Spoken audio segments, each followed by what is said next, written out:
what's happened is the biggest wage squeeze in Britain since the Napoleonic Wars.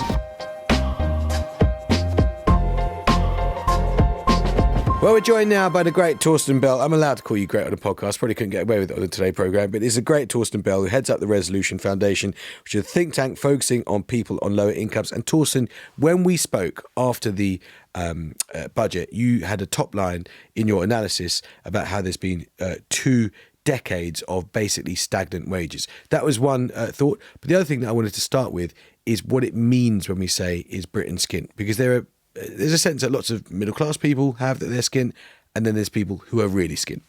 Yeah, look, absolutely. Okay, so the big picture for Britain is that we are all harder up than we thought we were going to be. And I think that is the underlying sense you said about young people going through the last 20 years. Maybe if you entered the labour market in 2008, 2009, people a little bit younger even than you, Amol, then yes, those people have basically been in the labour market, and it's been tough for that entire period for different reasons in different times. And obviously the whole country had a terrible time through the pandemic and the cost of living crisis. So we've got a number of things going on. We've got a deep squeeze because we're not managing to grow wages in Britain, and that's affecting almost everybody.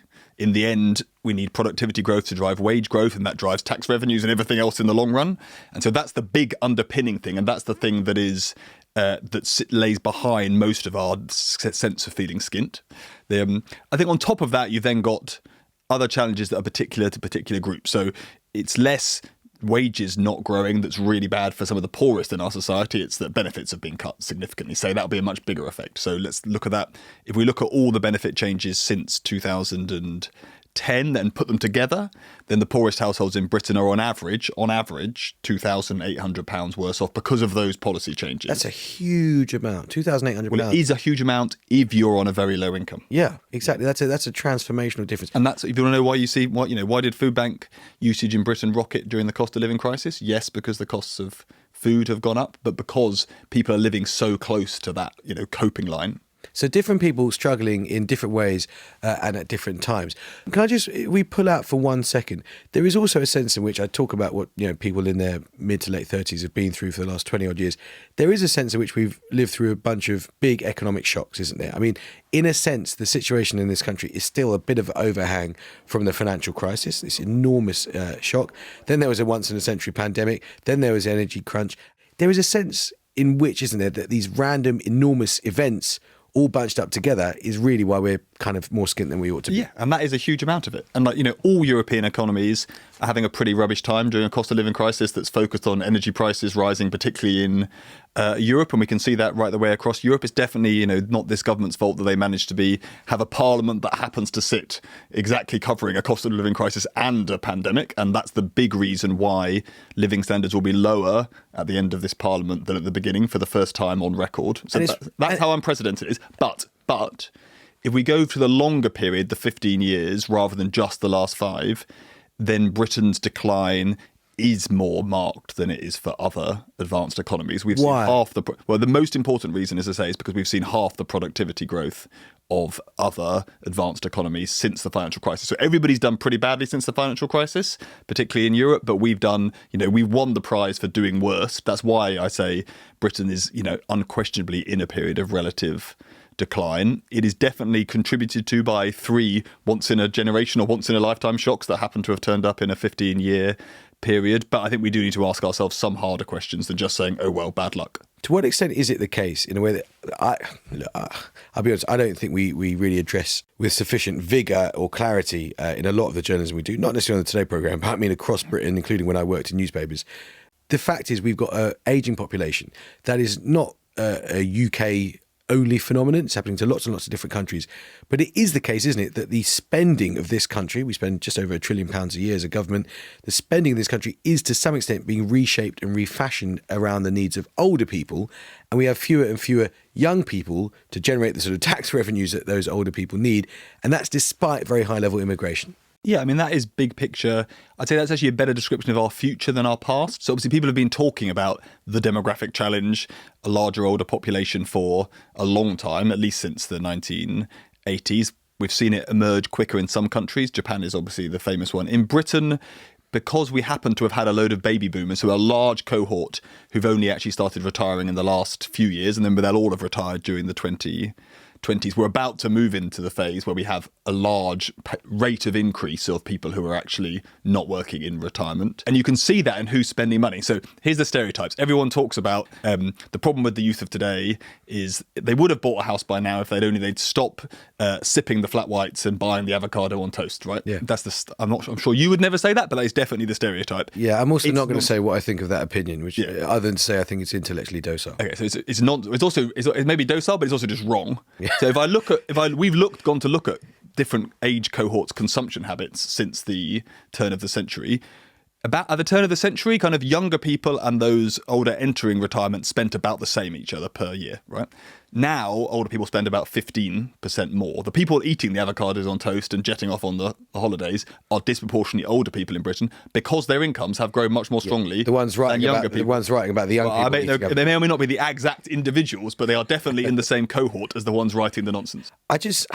My kind of motivation in our doing this subject today was really trying to tap into a sense. And I realised, by the way, I should say really up front, I realised how privileged, how fortunate I am, as a result of things that I've done over the 15 years that I've been working, to be in a position I am in financially. But I know also, as a 40-year-old, that a huge number of people of my generation, my own peers, my contemporaries, just do have this sense, Torsten, that basically ever since they graduated, in our case, maybe 2005, if they were lucky enough to go to university, it's just been pretty grim tidings. It's been shock after shock after shock, austerity for a little bit in the middle.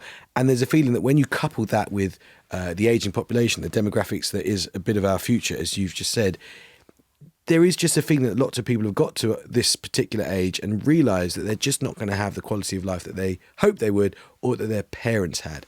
What would you say to those of our listeners in that age bracket who are feeling that right now about whether or not there may be better times ahead? Well, the first thing I would say to them is they're right. I mean, they're right. In two deep senses, younger generations have been seeing a tougher time on the economy. They're experiencing capitalism without very much capital.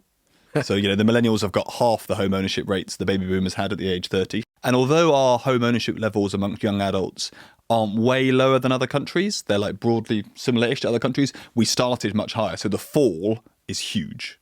I think that experience of generation to generation of seeing high youth home ownership followed by lower youth home ownership is why people feel so acutely on that basis. And also our private rented sector is often a disaster.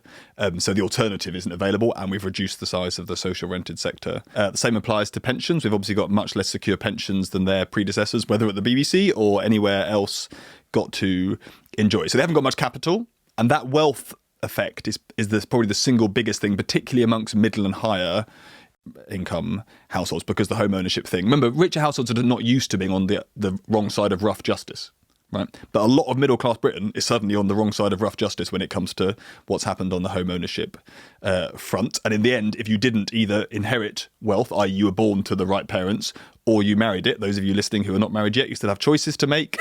If you don't find some way of acquiring a lot of wealth from who you're married to or with, and who you're born to, well, good luck to you, as things stand. Then you've got a separate question, which we don't probably discuss, and is also bad for those same younger cohorts, but is a different issue, which is that overall wages haven't grown in Britain since 2007, whereas in the United States we've seen maybe kind of 15 to 20% wage growth over that period. That is just straight up astonishing. I was in the Treasury then. We didn't once in a single meeting think anything like that could possibly happen. We discussed a long list of problems that would come out of this crisis, actions like repossessions, unemployment, insolvencies, actions to address all of them. Almost none of that is what happened. What's happened is the biggest wage squeeze in Britain since the Napoleonic Wars. Nearly 2 decades. Yeah, of lost wage growth. In the US, they haven't had that. And the wage growth they have had has disproportionately gone to younger workers under 40. Whereas in the UK, we've had weak income growth. And the weak income growth we have had has disproportionately gone to those who are over 40. So basically, I'd say to the people who are upset, you're right. What I would then say, to give them a bit more optimism, is if this economy starts growing and we start building some houses and we start making policy decisions that recognise that, not through design necessarily, but through bad luck, that younger cohorts have done worse, like Jeremy Hunt has recently done with the national insurance cuts, that it doesn't need to be like this. And, that 20% lost wage growth with the United States, from a negative perspective, is money we haven't had. If you want to put a silver lining on it, that's catch-up potential.